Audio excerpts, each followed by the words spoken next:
Good morning, I'm Dick Wagner.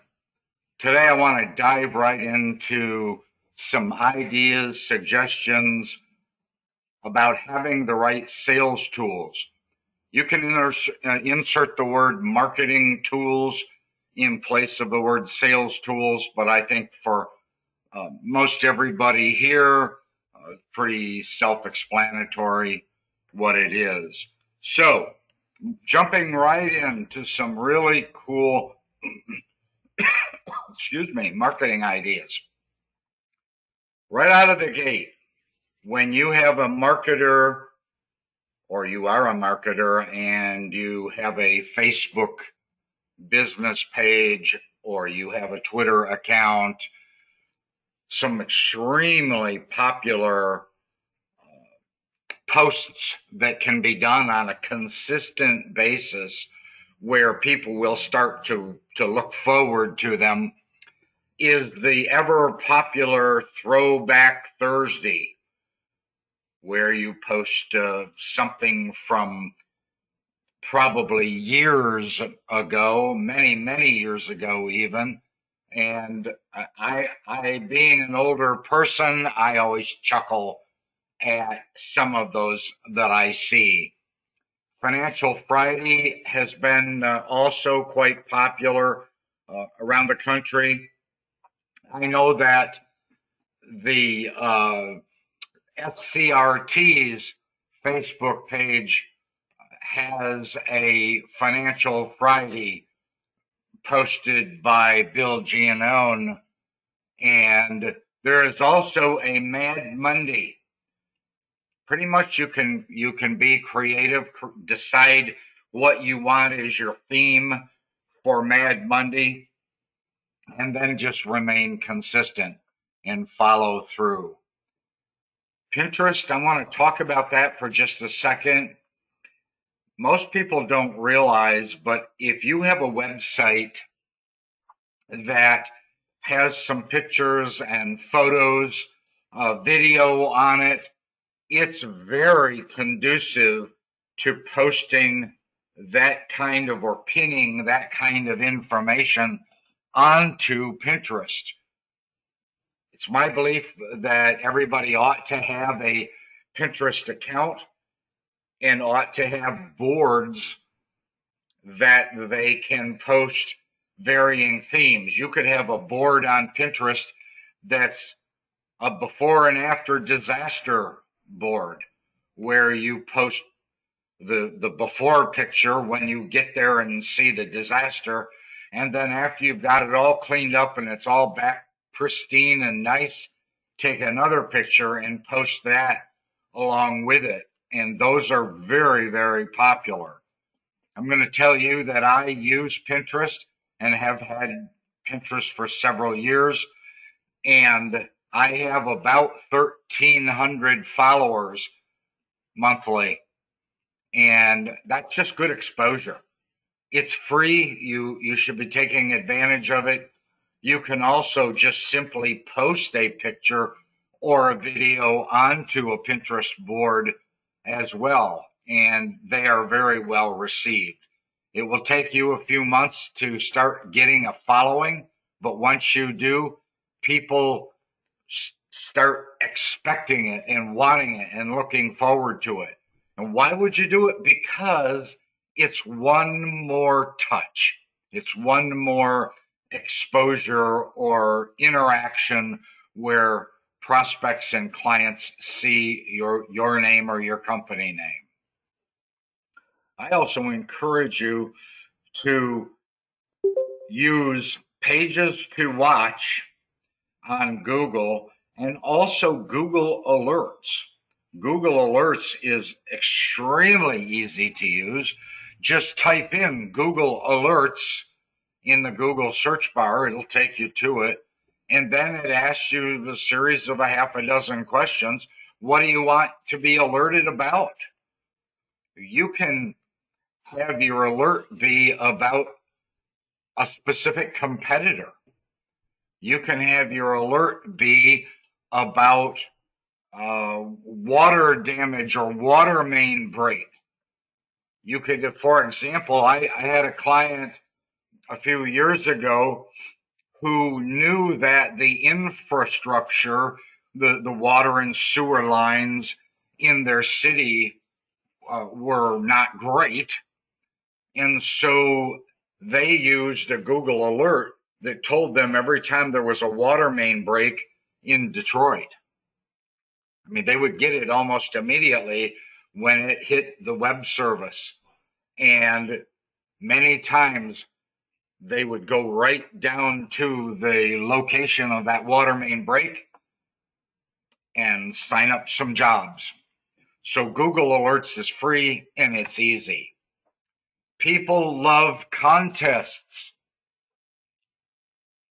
Another market or some more marketing ideas using on Facebook page the ugliest dog contest or the funniest baby contest, or even be creative and come up with the best video in less than 60 seconds. People also love raffles as long as you keep it clean, legal, and appropriate. People love raffles for charitable causes. And you do all of these things to get additional exposure, or, the very famous word is touch. People need that touch or exposure to you. Bill and I at the Crest Network have been pretty good at creating short videos. Videos usually 8 to 10 minutes that are training videos. It could be on administration or finance or marketing strategies. But my recommendation to you is to take it even further. I experimented, and we're getting ready on Wednesday on our website, or on our Facebook page. On Wednesday, we're going to present a 6-minute video. The following week, we're going to present a 2-minute video.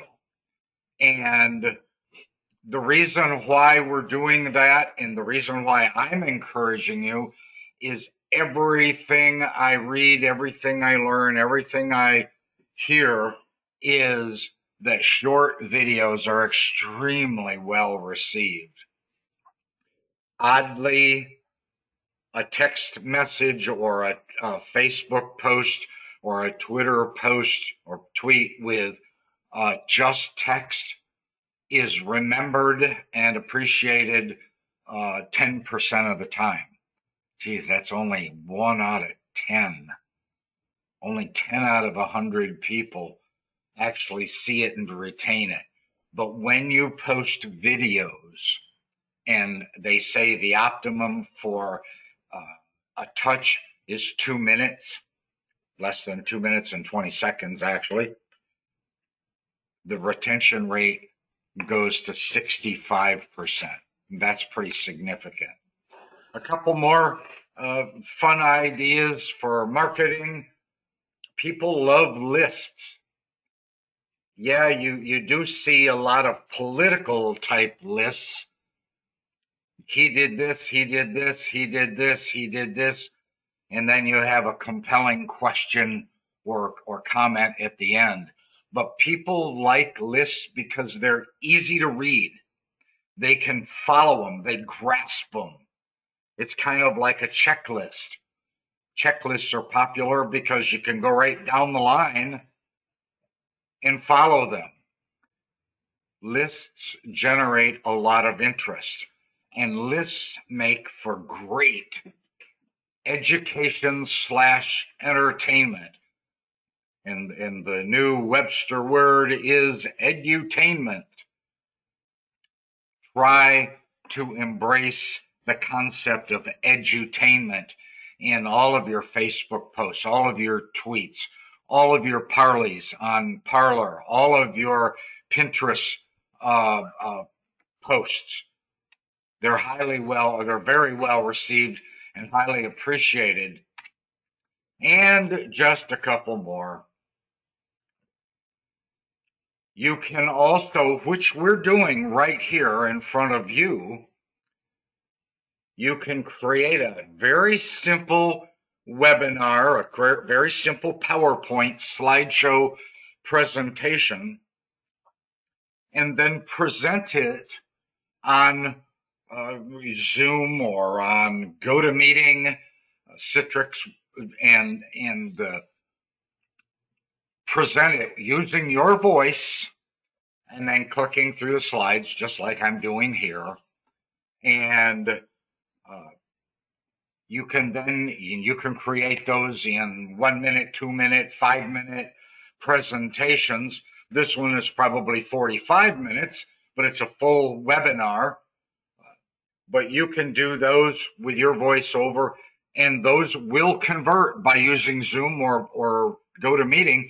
They convert into an MP4 or a video, and you can put those videos on posts. So if you don't feel you're particularly photogenic, which I absolutely don't think I am, you don't get to see my picture live, but you do see the information and you hear my voice.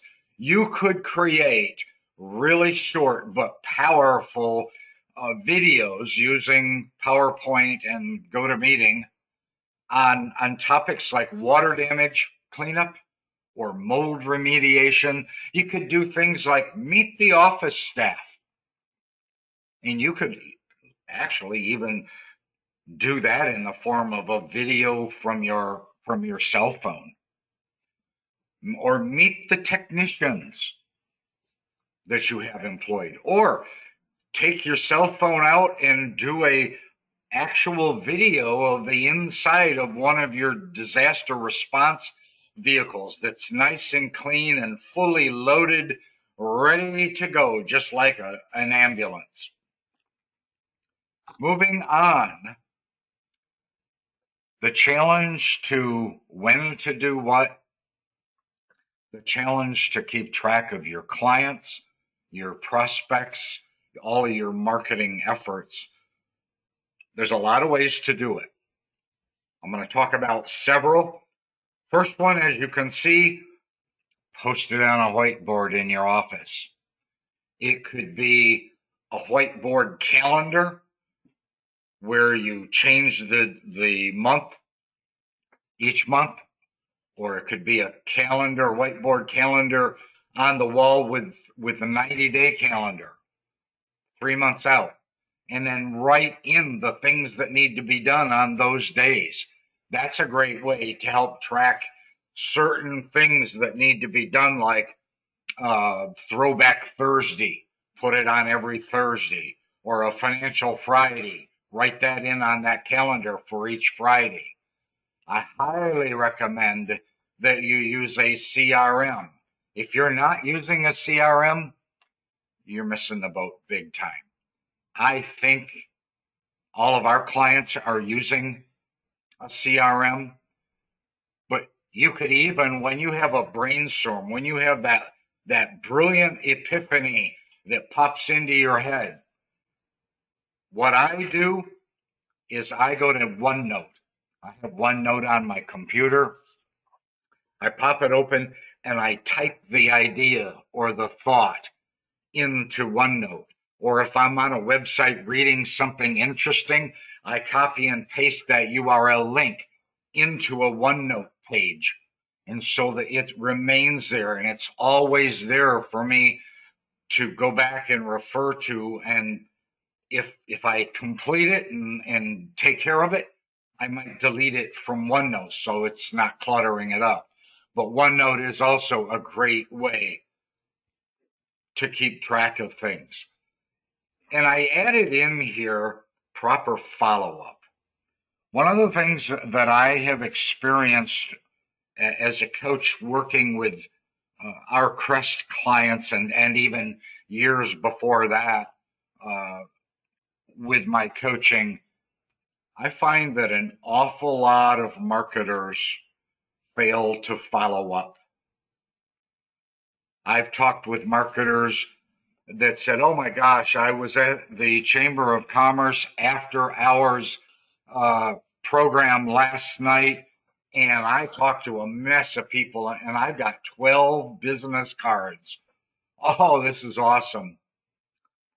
And so I would say, what do you plan to do with them? Oh, I'm going to add them into our CRM. Okay. Then what do you plan to do with them? And there's just silence, dead silence.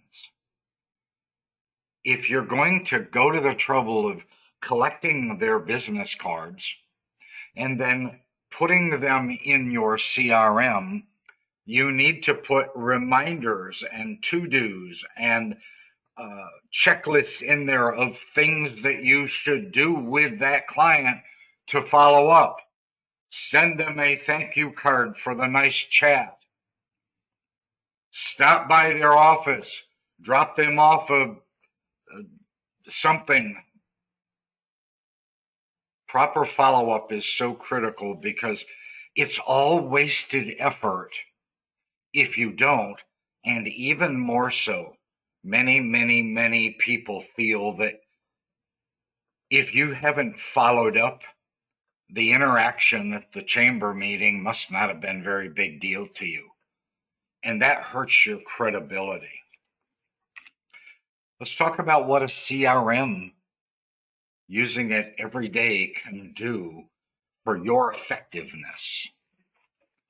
First, it gives you enhanced customer data analysis.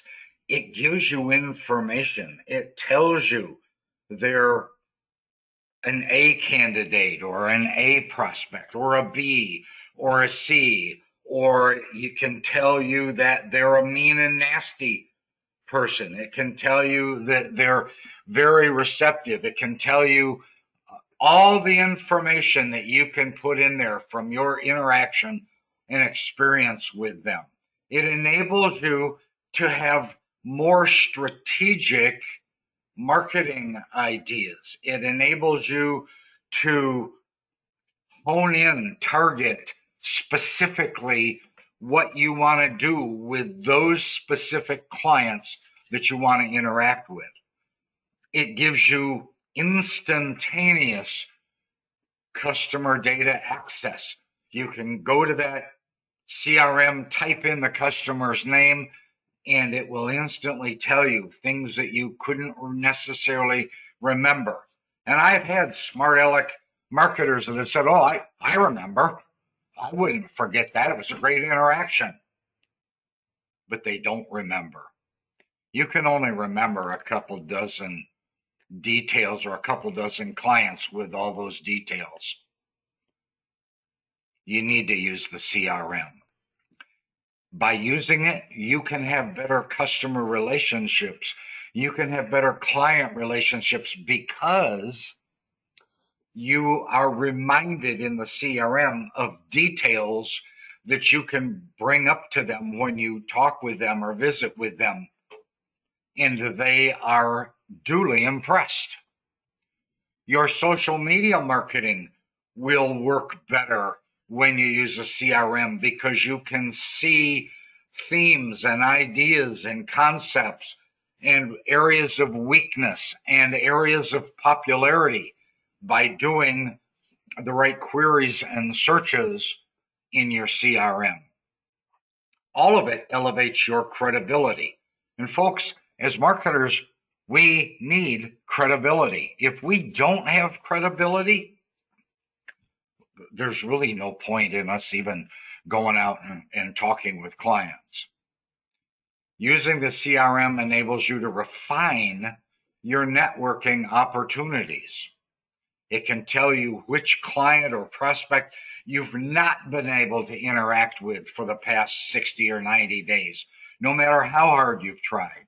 And so maybe there needs to be a different approach. And we're going to talk about that in a few minutes here. It reduces risk by adding new facts. I recently had a marketer say to me, well, I walked into the insurance agent and I saw the person and I recognized them and I acknowledged them. I called them by name. The only problem was that was the wrong name. I was at a different agency when I met that person with that name. And so here I am calling this person that's in front of me by the name of an insurance agent that I had met at a previous agency. That's a no-no. That's a boo-boo. Folks, don't do that. Using the CRM, popping it open and reviewing it before you walk in or after you leave the previous agency and before you get to the next one, look and see what the facts are, what the details are. Also, the CRM enables accountability, and people don't like accountability because it shines a light on your successes and your failures. But if you know what your failures are, you know how to improve them. If you have no idea what you failed at, if it's not holding you accountable, you don't know. Marketing to niche clients. Interestingly enough, in our industry, in the disaster recovery industry, we do market to a niche client. We're not like Lowe's or Home Depot. We're not like Kohl's or I was going to say J.C. Penney or Sears, but I think those are pretty much gone. Those people, those kinds of Home Depot and Lowe's and Walmart and Target, they all have to appeal to a broad client base. We don't. We have a very narrow niche. The cool thing about our niche is that we have less competition. Target and Walmart have massive competition with each other against people like Amazon. But in our market, it's pretty narrow. We're marketing to insurance agents, property and casualty insurance agents to be specific.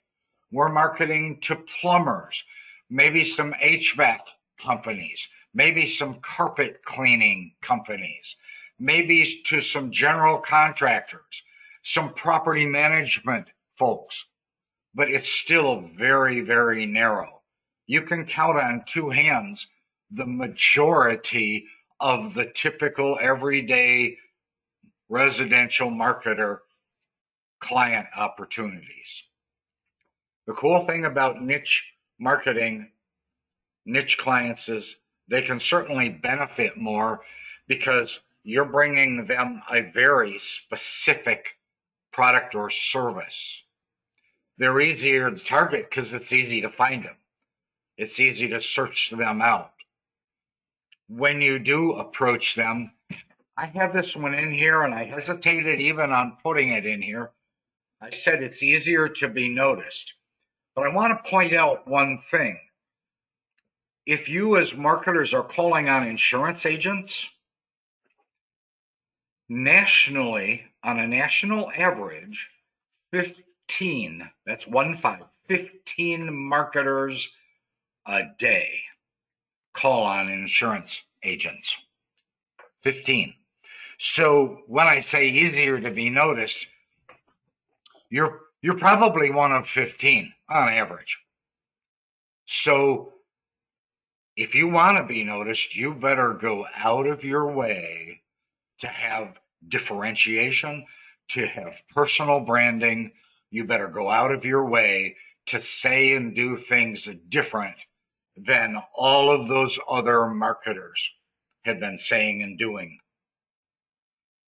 The other cool thing is that if you do believe in and if you do want to spend money on pay-per-click ads, they're a whole lot cheaper for a niche marketer, niche marketing company like Disaster Restoration. They're a lot cheaper than Target and Walmart have to spend.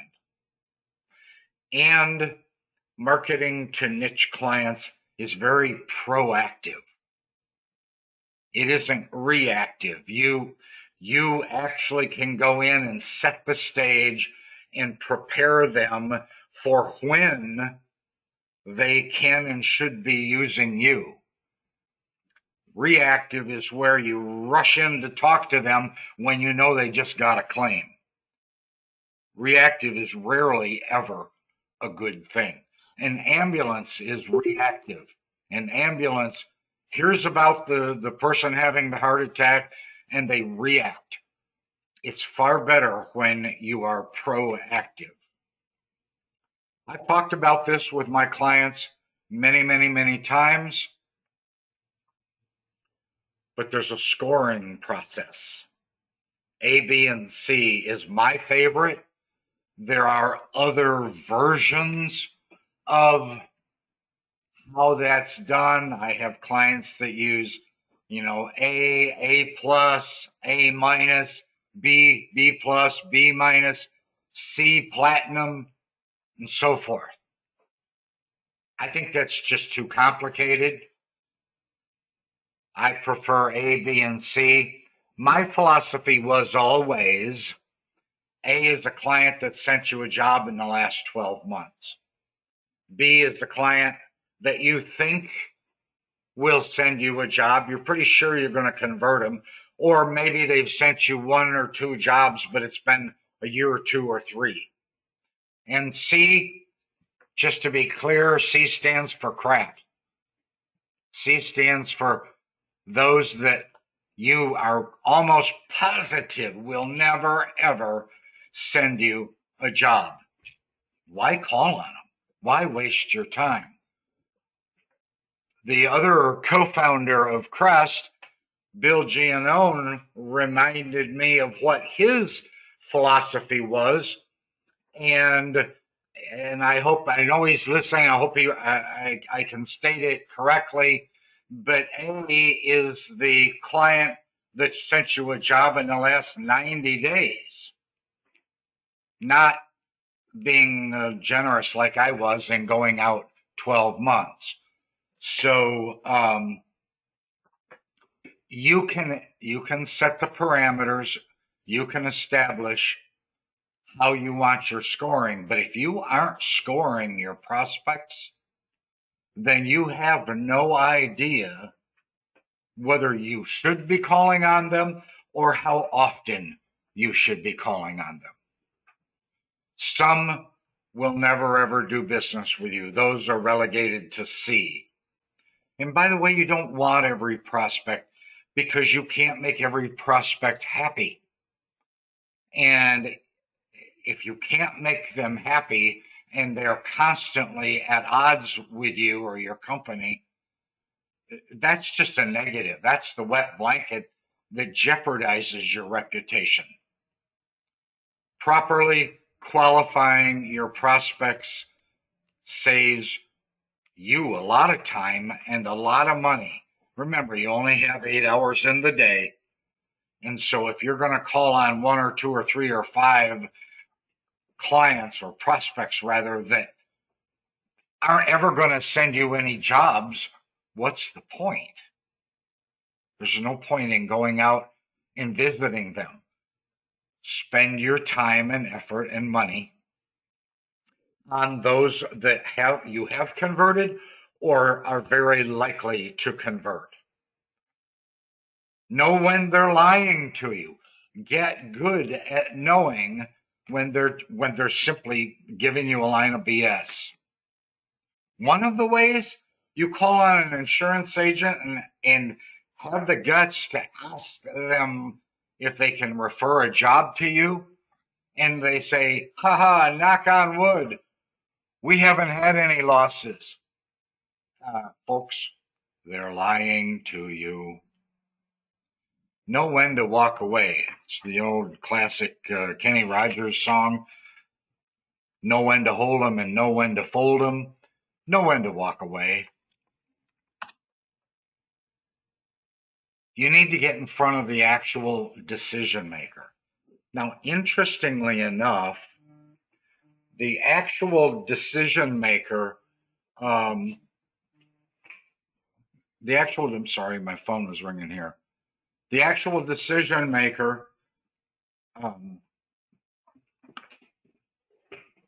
isn't always the owner. It isn't always the general manager. We have learned in the property and casualty insurance agency industry that many times the actual decision maker about referring a policyholder to you is that CSR, that customer service rep at the front desk. The agent doesn't get into the middle of that, or the agent isn't there day in and day out to deal with those things. So many times, your actual decision maker, that person that can actually refer a policyholder to you, is the CSR at the front desk. That can apply to the plumbing industry as well. But if you'll notice here, I say start at the top, or start at the bottom, or start in the middle.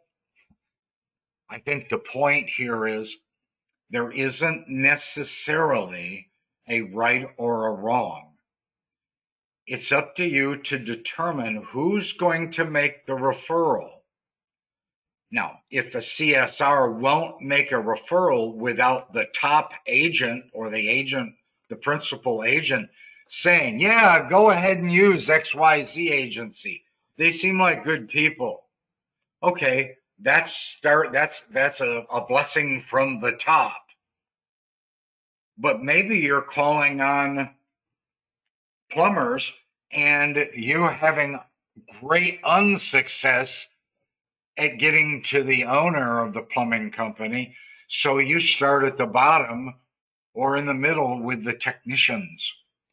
And many of my clients approach technicians at Lowe's or Home Depot or at Wendy's or Chick-fil-A when they're getting coffee or eating lunch, and approach them and talk with them there, since you can't often get to those technicians out in the field or in the office, or certainly not at their home. I encourage you to connect with as many of your prospects and clients as you can on LinkedIn. I encourage you to try and friend them on Facebook, and I encourage you to follow them on Twitter. And some people have said to me, well, geez, how do you know if they're on there? Ask them. Ask them if they're on Twitter, if they have a Twitter account. What is your Twitter handle? How do you have yourself on Facebook? Do you use Bob or Robert in your name on LinkedIn? Ask them so it can be clarified and you can go in and connect with them. Use storytelling. Geez, storytelling is the single number one most awesome way to build credibility and believability. As a new marketer walking into a client, or as an old marketer walking into a client that doesn't know you, a prospect that doesn't know you, if they've never met you, you have pretty much zero credibility. Why? Because they don't have any foundation. They don't have any basis on which to make a decision. So when you can walk in and immediately tell them a really valuable, useful, practical, logical story, your credibility skyrockets. You are believable then. People then are inclined to trust you. And people remember more details, more information when you tell them a story. We can all recite the story of the 3 little pigs with pretty good accuracy. But if we wrote out the 45 bullet points of what transpired in the 3 little pigs story, most of us couldn't remember all 45. In fact, most of us can't remember 20 of those bullet points. But when you put it in a story, it's remembered. Your stories should be about both logic and emotion. Remember, people buy based on emotion, and then they justify the purchase using logic. Justifying the purchase means they've already bought. They bought based on emotion. So stories that appeal to both logic and emotion are extremely important. Stories that help your clients visualize what you're trying to tell them. Nobody wants to be sold, but everybody loves stories. People love to answer questions, so get really good at asking questions. Ask leading questions that tend to guide the prospect in the thought process you want them to have. Be very careful that you're not playing Gestapo. Be very careful that you're not acting like an FBI interrogator. You're not an attorney trying to do discovery. You should be asking questions that involve insight. In other words, that give you a good understanding of their thought processes without them feeling like you're going rat-a-tat-tat asking a whole bunch of really tough interrogation style questions. Asking power questions like, when do you hope to do that, after they've told you something interesting or unusual or unique? Yeah, I plan to go to Cabo San Lucas on vacation. The power question is, when do you hope to do that? When do you plan to do that? How soon are you planning to go there? It's part of adding or collecting insight into what you're trying to find out from them, and it further engages the conversation. It shows them you're paying attention, and they feel good about sharing that. Or they're hesitant about, hey, we'd really like to have you hand out our business cards in your office, and they're hesitant. Oh, boy. Ask them, what concerns you most about that? Or when they give you a referral, an actual job, thank them so much for it, and you appreciate that opportunity. Mr. Insurance Agent, what would you like to be as the end result of our taking care of this policyholder? Maybe they're going to tell you, I just want them happy. Maybe they're going to tell you, I don't want any hassles with the adjuster. Maybe they're going to tell you that they want that client to rave about the insurance agent for referring such a great contractor. But you should ask what they expect the end result to be. Ask them if they can name one thing that their customer or their policyholder might expect. And although this is a scary one for a lot of people, when you're dealing with an insurance agent or a plumber, what's the one thing you really dislike? Ask them. Ask your insurance agent, what's the number one thing you hate about referring policyholders to a restoration company? What great insight and information you can gather from that.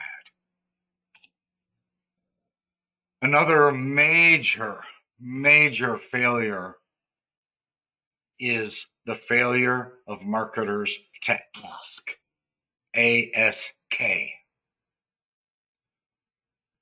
They're afraid to ask because they're afraid of the answer. They're afraid to ask because they're afraid of the word no. Please understand that in the marketing role, you're going to hear no, N-O, you're going to hear it a lot, and it's okay. I have a video that I did many months ago. It's on the Crest network under videos, if you log in and go to it, and it's about the idea that you should welcome the no. You should welcome the no and having people tell you no. And in a different video, I talked about how you should strive for no's, because every no means you're closer to a yes. But asking for the appointment should be a standard routine for you. Asking what's the next step in our relationship. I'd like to visit you in 30 days. Will that work for you? I am amazed at so many marketers that won't ask that question because they're afraid that the insurance agent or the plumber is going to say, no, you don't need to visit me anymore. And they're at a loss. They feel like they're in a little inflatable raft out in the middle of the lake. Is it fair to ask you to send us your next loss? There's an ask. People won't ask that question because they're afraid that the insurance agent is going to say, no, we just can't refer jobs. Okay, well, now you know. You asked the question. Now you know. If they flat out tell you, we can't, we won't, we don't refer restoration contractors to our policyholders, take them off your marketing list. They are a C. I'd like to schedule a 7-minute sit down with you. How is next Tuesday at 11 a.m.? No, maybe next Tuesday at 11 a.m. isn't a great time for them, but very likely when you ask a question like that, they're going to say, ooh, I can't do Tuesdays. I got a doctor's appointment and, this and that and the other thing, but I could do Wednesday afternoon about 2 o'clock. When you ask a question like, I'd like to schedule a 7-minute sit down with you, that 7-minute sit down should be where you're going to sit down with them and ask them a series of quote unquote interview questions so that you can learn more about that prospect and understand better how to convert them into a referring client. Without credibility and without trust, without believability, you're never going to get that trusted advisor status. So you need to, in order to build that credibility, you should be asking them questions about their business, about their plumbing business, about their carpeting business, about their insurance agency business. You should be talking about facts about their industry. There are lots of facts, lots of details, lots of information. With a little bit of homework put into it, you can find out a great detail about their industry. Learn it, study it in advance before you get there, and then recite some of those facts to them. You don't have to recite them in the fashion where they think, "Whoa, what an arrogant jerk he is or she is." No, you recite them and, geez, I was doing some reading the other day and I see where the national average, and this is in the hotel venue, but I see where in the hotel world, the average occupancy nationwide is 65%. How have you been doing with your occupancy? You state a fact and then ask a follow-up question. Learn to use the lingo, the terminology, and the language. One of the simplest, easiest lingos or terminologies used in the insurance industry is the term policyholder. An agent refers to their customer as a policyholder. You should refer to them as a policyholder also. Another, probably the second most used term in the insurance industry is the word peril, P-E-R-I-L. Covered perils and non-covered perils.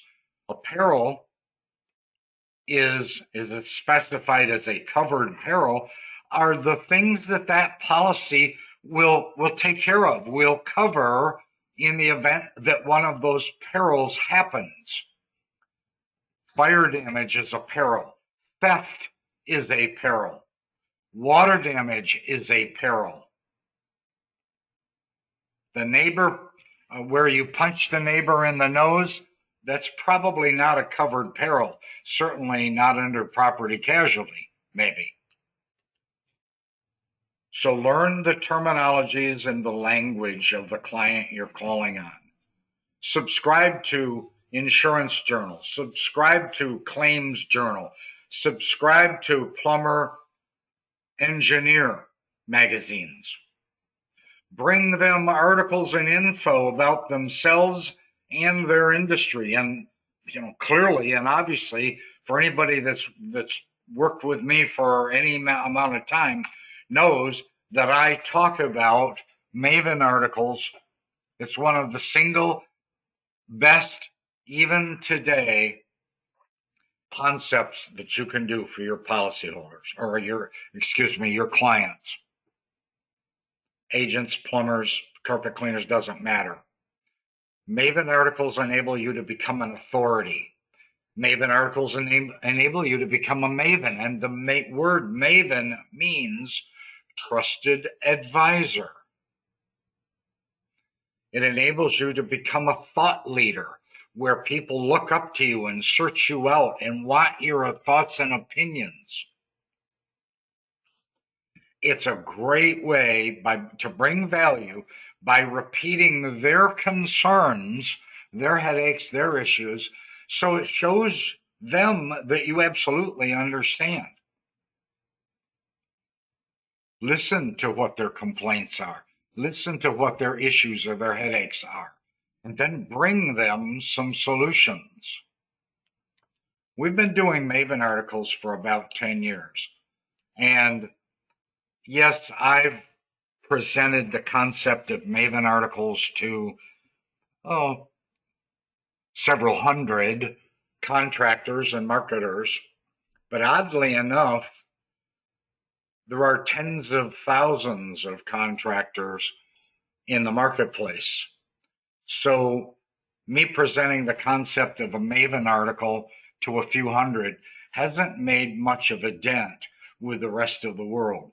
So to your benefit, the concept of a Maven article is still a powerful way for you to demonstrate credibility and believability and elevate their trust in you.